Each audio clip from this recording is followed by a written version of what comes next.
टकराव जीत कर एक बार फिर कहेंगे खुश आमदीद। आखिरकार आईसीसी चैंपियंस ट्रॉफी 2025 पाकिस्तान की होस्टिंग में अपने इख्तिताम को पहुंची।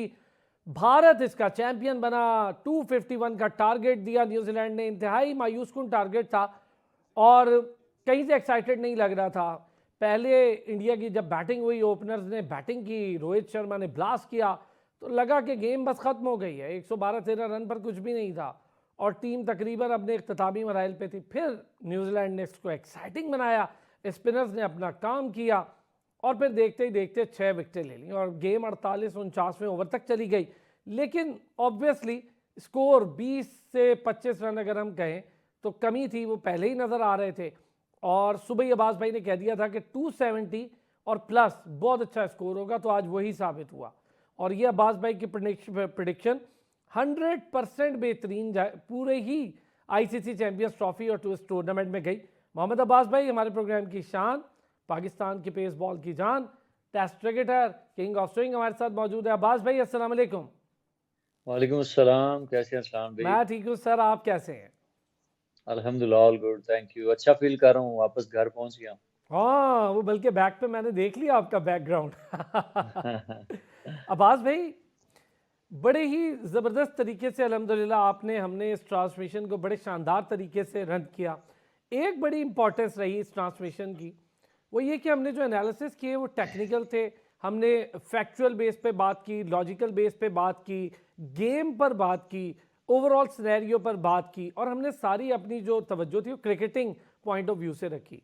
अल्हम्दुलिल्लाह बड़े अच्छे तरीके से अपने इख्तितामी मराहिल में पहुंचे। और दूसरा सिग्निफिकेंस, अब्बास भाई ये कैसे हो रहा था? आप पिच देखकर हमें बताते थे कि ये स्कोर बड़ा ज़बरदस्त होगा और उतना स्कोर दूसरी टीम करे और दूसरी टीम उतने ही स्कोर की तगदो करती रही।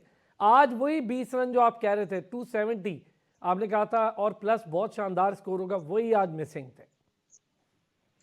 हाँ जी, बिल्कुल। अरसलान भाई, सबसे पहले तो आप सबका शुक्रिया कि आपने अपने चैनल के थ्रू जो है ना मुझे बात करने का मौका दिया। सबको मुबारकबाद कि बड़े अच्छे तरीके से आज अख्ताम होगा, अच्छी यादें लेके। और देखें कि जब आप एज ए होस्ट काम करते हैं, आपको उन चीज़ों का एक्सपीरियंस जैसे जैसे बढ़ेगा, चीज़ें सीखते जाएंगे। ऐसे ही क्रिकेटर्स की भी लाइफ होती है। चाहे मेरा इंटरनेशनल इंटरनेशनल क्रिकेट के मैचेस थोड़े कम हैं, लेकिन काउंटी क्रिकेट और उसके बाद फर्स्ट क्लास क्रिकेट का काफ़ी एक्सपीरियंस है। काफ़ी डीपली मैं चीज़ों को देखता हूँ। और मैंने आपको आज एक और भी चीज़ बता दूं, अभी मुझे याद आ गया कि मेरा कोई कोच नहीं है बॉलिंग में। मैं टीवी पे देख देख के सीखता रहा और ऐसे ही मैंने ऑब्जर्व किया चीज़ों को, खेल के भी वाह, और टीवी पे भी। कि जो और हम दुबई में खेलते रहे हैं टेस्ट मैचेस, और उसको देखते हुए सारी चीजों को जो है ना ऑब्जर्वेशन हो जाती है कि इस पे क्या होने जा रहा है।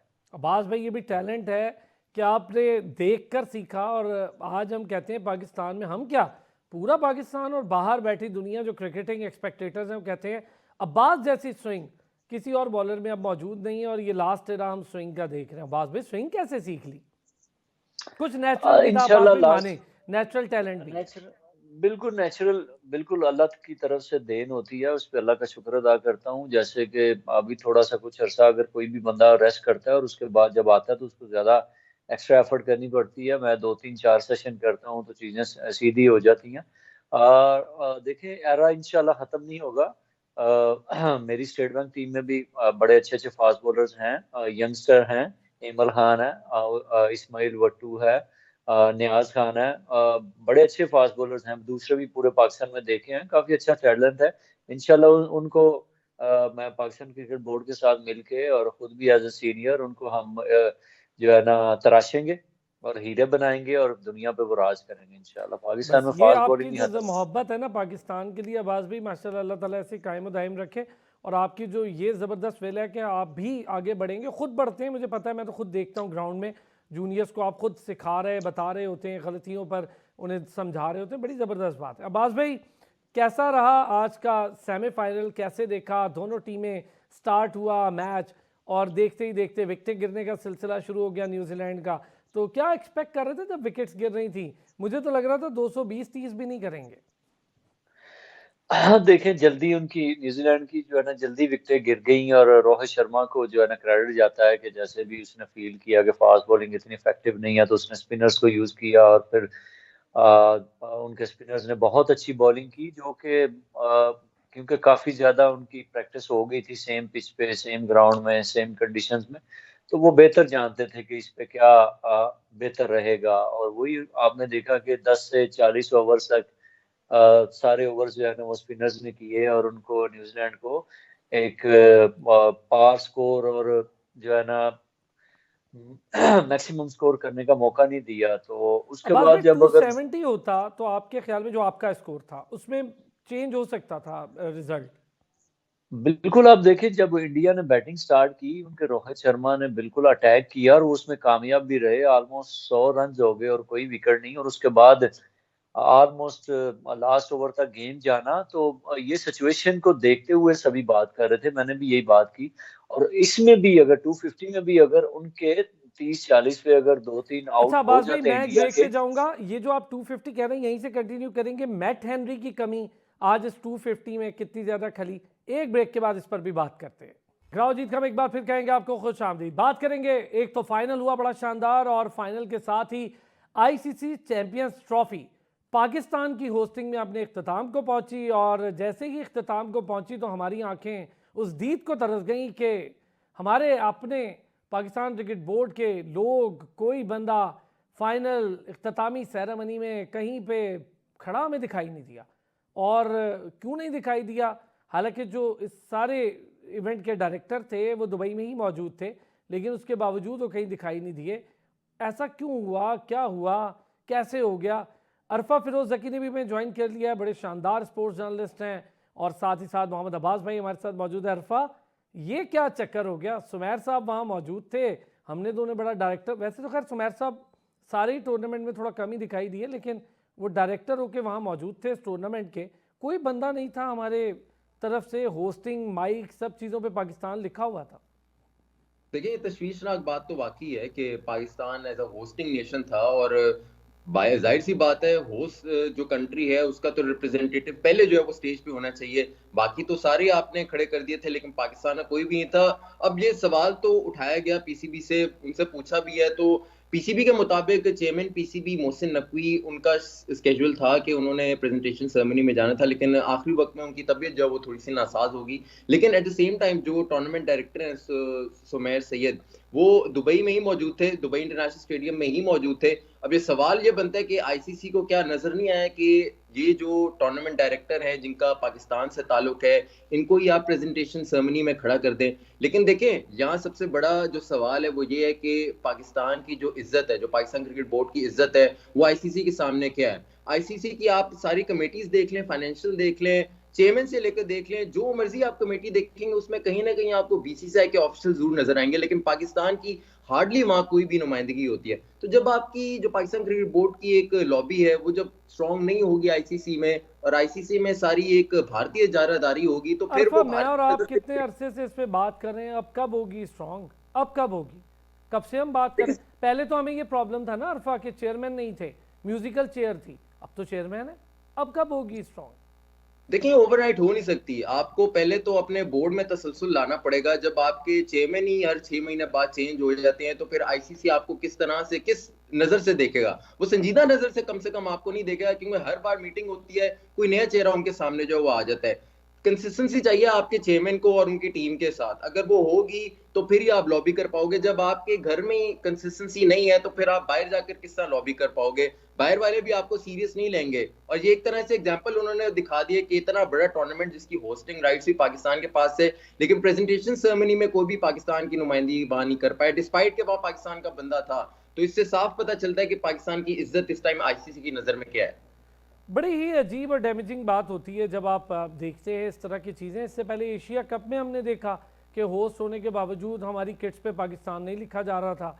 बहुत सारी चीज़ें हैं जिस पर हम बात करते रहते हैं, लेकिन इस बार चैंपियंस ट्रॉफी थी, आईसीसी का इवेंट था, कोई एशियन इवेंट नहीं था।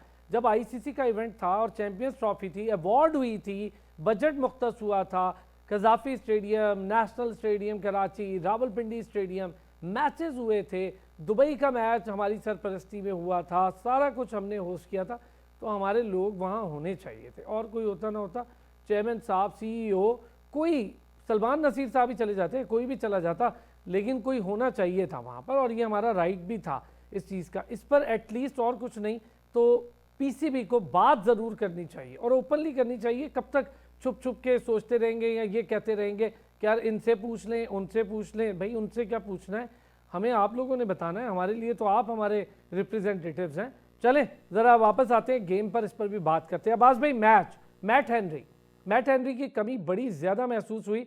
बड़ा ही ओपनिंग और ब्लास्टिंग स्टार्ट दे दिया था रोहित शर्मा और गिल ने तो इतना दिया नहीं जितना रोहित शर्मा ने दे दिया।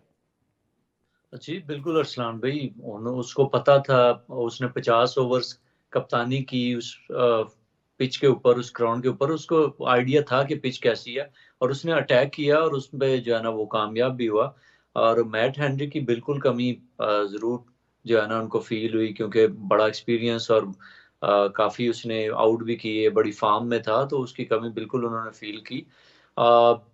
क्रेडिट जाता है जो है ना इंडियन टीम को, कि जैसे वो क्रिकेट खेली, जैसे रोहित शर्मा ने कैप्टनसी की, चाहे बैटिंग आई बॉलिंग आई, उसने बड़े अच्छे तरीके से यूटिलाइज किया, अडॉप्ट किया, असेस किया कंडीशंस को और उसके मुताबिक वो खेले।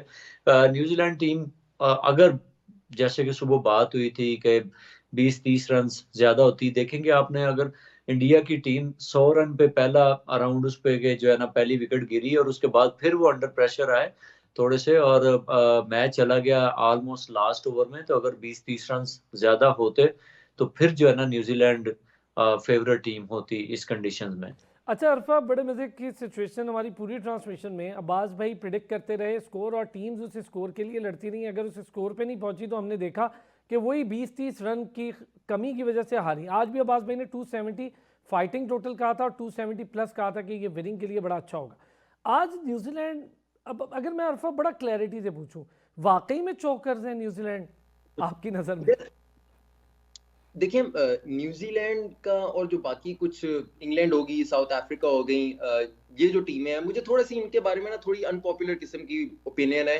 देखिए, आईसीसी का जो टूर्नामेंट होता है, जब आप नॉकआउट स्टेज में आते हैं ना, तो आपके टैलेंट के साथ साथ आपका जो जज्बा होता है ना, वो भी बहुत ज्यादा मैटर करता है। क्यों जो एशियन टीम्स हैं वो ज्यादा इतनी वाइब्रेंट हो जाती हैं, या क्यों हावी हो जाती हैं, स्पेशली इंडिया क्यों हावी हो जाती है, या पाकिस्तान भी इवन क्यों डेंजरस हो जाती है, क्योंकि वो जो पैशन होता है ना, वो अंदर से बाहर एकदम आता है और वो आपकी परफॉर्मेंस पे फिर झलकता भी है, वो कहीं ना कहीं जो इफेक्ट भी करता है।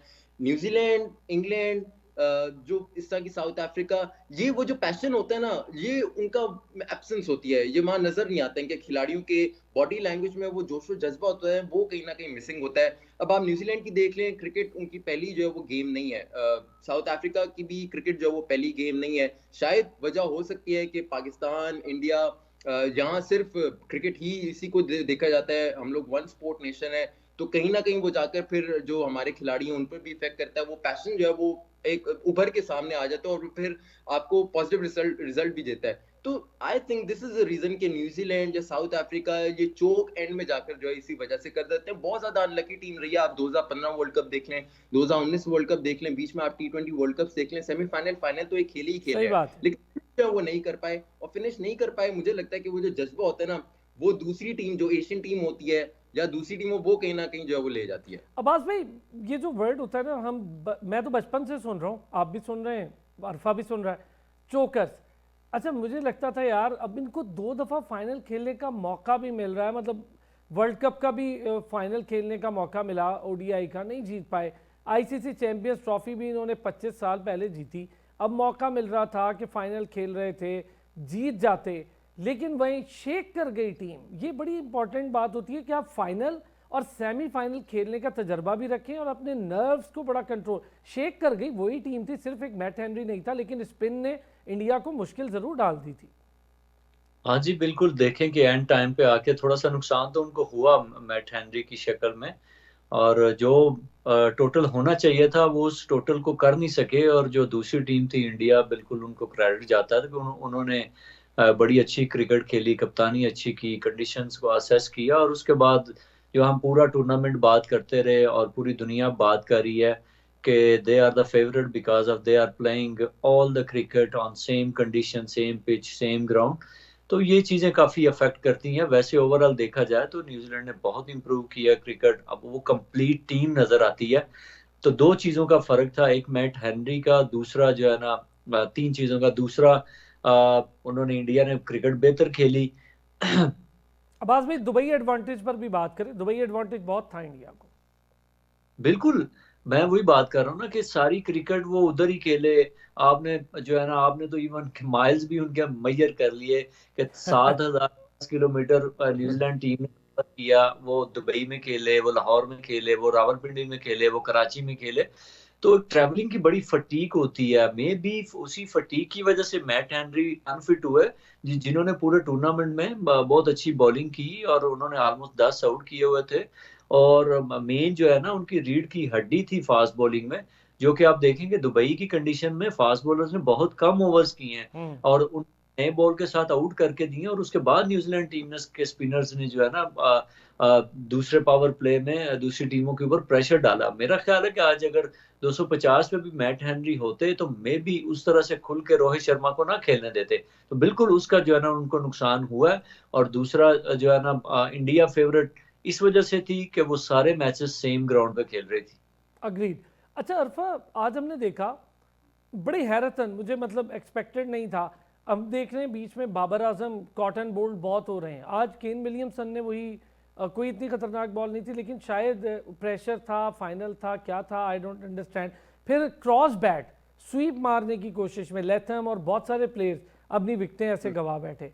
फिर डेल मिचेल ने इनिंग तो खेली, लेकिन फ्रूटफुल नहीं हुई। रिजवान की तरह लंबे बॉल्स खेल गए, जब मारने का वक्त आया तो फिर वो आउट हो गए। हालांकि आखिरी 3 विकेट्स भी बच गई थी, फिर भी आखिरी 3-4 ओवर का फ़ायदा नहीं उठाया। तो ये विकेट्स जो आखिरी बच गई थी, इसका फ़ायदा नहीं उठाया, इसका डैमेज पहुंचा हमें।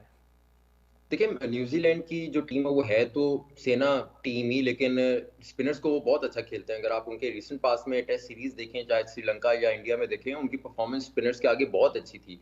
लेकिन बात वही आती है कि जब आपकी टीम जो न्यूजीलैंड है, उसने तो दुबई में सारे मैचेस नहीं खेले। वो एक कराची में खेल रही हैं, फिर पिंडी में खेल रही हैं, फिर जाके दुबई में खेल रही हैं, फिर वापस पाकिस्तान आनी है, फिर जाकर दुबई में खेल रही हैं।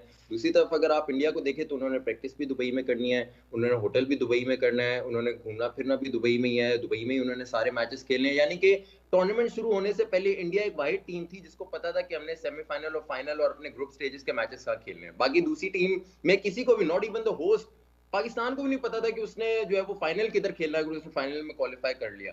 तो इंडिया के लिए वो देखें, साइकोलॉजिकली ये चीज आपको कहीं ना कहीं बेनिफिट देती है।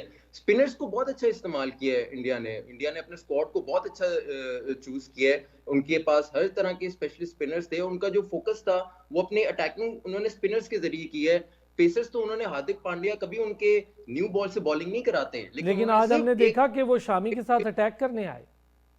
बिल्कुल, इस बार उन्होंने अटैक करने, तो उनका जो मेन फोकस था वो मिड ओवर्स की थे और उन्हीं से ही उन्होंने अपना जो भी फ्रूटफुल था, जो विकेट्स उन्होंने निकाली है वो उन्होंने उसी से निकाली है। इंडिया की गेम प्ले अपनी जगह थी, लेकिन देखें ये बात है कि आईसीसी ने एक तरह से पिचेस में भी इंडिया को फायदा दिया है और जो स्केड्यूलिंग की थी, जो फिक्सर बनाया था चैंपियंस ट्रॉफी का, उसमें भी इंडिया को फायदा दिया है। इस पर पाकिस्तान क्रिकेट बोर्ड को ही नहीं बल्कि बाकी क्रिकेट बोर्ड्स को भी इस पे आवाज उठानी चाहिए, क्योंकि देखें थ्रू आउट द टूर्नामेंट काफी क्रिकेटर्स से ये सवाल भी हुआ प्रेस कॉन्फ्रेंस में, उन्होंने बात भी की कि जेट लैग होता है, ट्रैवलिंग होती है। अगर इंडिया को, अगर एक टीम को एक तरह से आप बिल्कुल आराम से एक ही फिक्सर आप दे रहे हो, एक ही जगह पे सारे मैचेस खिला रहे हो, तो उनको फायदा तो एक अल्टीमेटली होगा। तो ये आवाज तो उठाई गई है। अब ये आवाज जो ऑफिशियली है वो आईसीसी की मीटिंग में उठानी चाहिए कि नेक्स्ट जो भी आईसीसी का टूर्नामेंट हो वो कम से कम हाइब्रिड मॉडल पर ना हो। मुझे जो चैंपियंस ट्रॉफी की जो ये हाइब्रिड मॉडल वाली कहानी थी, उसमें क्लैरिटी जो थी वो बिल्कुल पाकिस्तान की तरफ नहीं थी। वो बीसीसीआई ने जो अपना स्टांस पहले दिन रखा था,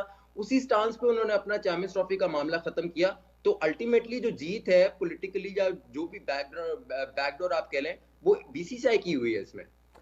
अब्बास भाई, यही बात अगर हम करें, हम इसके होस्ट ज़रूर हैं, लेकिन उसके बावजूद डोमिनेंसी गेम को भी ख़राब कर रही है। पैट कमिंस से लेके हर खिलाड़ी बोले चला जा रहा है इस बात को, आप भी देख रहे हैं, हम भी देख रहे हैं। इस तरह अगर क्रिकेट मज़ीद चली तो कई ममालिक को मौका मिल जाएगा कि भाई हम वहाँ नहीं खेलते, हमें एक ही ग्राउंड दे दो। आप देखिएगा हमारी बात जब श्रीलंका आएगा वेन्यू के तौर पे, तो हमें 3 ग्राउंड्स में खिलाया जाएगा। ये अभी से प्लानिंग हो रही है, 3 ग्राउंड्स में खिलाया जाएगा हमें एक ग्राउंड में नहीं खिलाया जाएगा।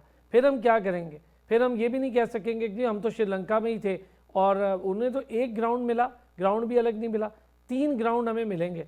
ये सारी चीज़ें बहुत देखभाल के करनी पड़ेंगी और भारत को अब आगे बढ़ना पड़ेगा, वरना क्रिकेट एक कूजे में बंद होना शुरू हो जाएगी। जी, बिल्कुल अरसलान भाई, क्रिकेट का नुकसान होगा और आईसीसी को भी चाहिए और इवन के बीसीसीआई को भी चाहिए कि वो एक बड़ेपन का मुज़ाहिरा करें और बिल्कुल ही ये तो फिर नेक्स्ट टाइम फिर अंपायर भी अपने खड़े कर ले और अपने ही इंडिया में ही खेल लें, बाहर जाने की भी ज़रूरत नहीं है। तो ऐसे आईसीसी को बड़े एक सख्त इक़दाम करने पड़ेंगे, लेकिन इस टाइम चेयरमैन भी जो है वो इंडिया से ही हैं। तो लेकिन इससे क्रिकेट का बहुत ज़्यादा नुकसान होगा और होम अवे खेलना चाहिए, जहाँ पे भी कोई भी होस्ट कर रहा है और उसको जो है ना उधर जाके खेलना चाहिए, जहाँ ताकि दुनिया के जो दूसरे लोग हैं वो भी क्रिकेट को एन्जॉय करें। जो हमारे पाकिस्तानी लोग थे, उन्होंने बहुत मिस किया कि इंडिया की टीम आई नहीं, उनके सारे प्लेयर्स के बहुत ज़्यादा फैन्स थे इधर, वो भी देखना चाहते हैं और उससे क्रिकेट भी इम्प्रूव होती है। अब्बास भाई, अब ज़रा ओवरऑल सिनेरियो, चूँकि हमारी ट्रांसमिशन की भी अब इख्तितामी है ये, आज हमने भी अपनी ट्रांसमिशन को क्लोज़ करना है। ओवरऑल अगर हम बात करें, चैम्पियंस ट्रॉफी पाकिस्तान के लिए कितनी फ्रूटफुल रही? हमारे लिए 29 साल बाद एक आईसीसी का इवेंट मिलना कितना फ़ायदेमंद रहा? आगे क्या दरवाजे खुले हैं, क्या उम्मीद है, क्या रोशनी है? और एक इवेंट जब आईसीसी का होता है किसी मुल्क में, तो जो जूनियर यंगस्टर्स डोमेस्टिक या पाकिस्तान ए, पाकिस्तान अंडर 19 जो लड़के दरवाजे पे खड़े होते हैं, उनकी कितनी उम्मीदें बनती हैं? उनका माइंडसेट क्या होता है? बिल्कुल, जब दुनिया की टीमें आती हैं एक कंट्री में खेलने के लिए, तो वहाँ पे देखते हैं कि लोगों ने कैसे होस्ट किया, लोग कितने मेहमान नवाज़ हैं, फैसिलिटीज़ कैसी हैं और क्रेडिट्स बिल्कुल प पीसीबी को जाता है और जो दुनिया क्रिकेट के बड़े-बड़े खिलाड़ी आए, आके खेले, उन्होंने एन्जॉय भी किया होस्टिंग को भी और वेदर को, पिचेज़ को, एनवायरनमेंट को। इसी वजह से वो आज तारीफ़ भी कर रहे हैं, तो उससे क्रिकेट को बहुत ज़्यादा फ़ायदा होगा। देखें आज कुछ स्टेडियम जो है ना वो बने हैं, कल को दूसरे और बनेंगे और हमारी क्रिकेट आगे फलेगी, फूलेगी। लेकिन मैं एक चीज़ ज़रूर मिस कर रहा हूँ कि अगर हमारी पाकिस्तान की टीम जो है ना सेमीफ़ाइनल, फाइनल तक जाती तो इसका मज़ा दुबाला होता और ज़्यादा मज़ा आता देखने का भी और बात करने का भी। तो उस चीज़ को ज़रूर जो है ना मिस कर रहे हैं, लेकिन हमारी क्रिकेट को बिल्कुल फ़ायदा होगा और आगे जो है ना दुनिया की सिवाय इंडिया बाकी सारे लोग फिर दोबारा आएँगे और अपनी क्रिकेट को भी एन्जॉय करेंगे और पाकिस्तान को भी एन्जॉय करेंगे। अब्बास भाई, अगली सीरीज़ हमारे लिए अब न्यूजीलैंड है, बड़ी इंपॉर्टेंट सीरीज़ है।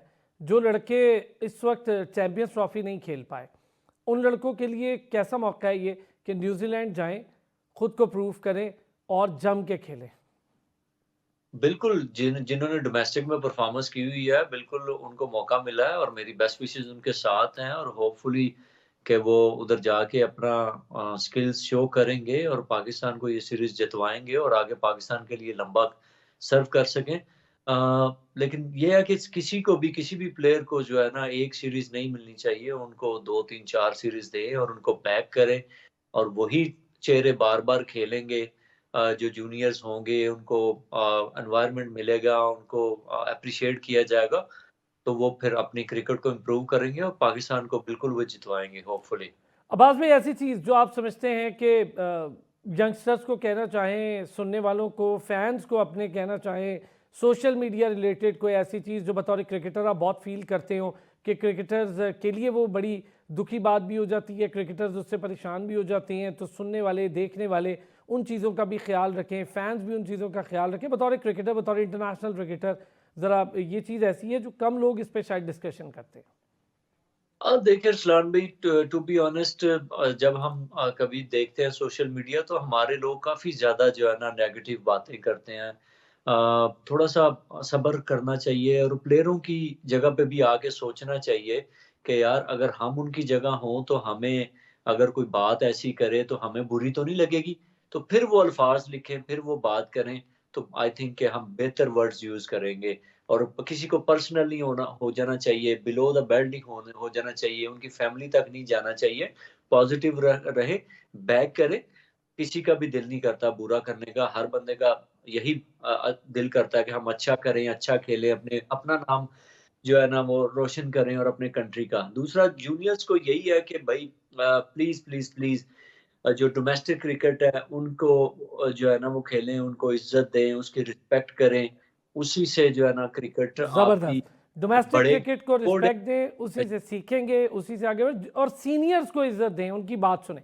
अब्बास भाई, आपका बहुत शुक्रिया। थ्रू आउट द टूर्नामेंट आपके साथ बहुत कुछ हमें सीखने को मिला, बहुत मज़ा आया और मेरे लिए बहुत ऑनर है कि I share the screen with you.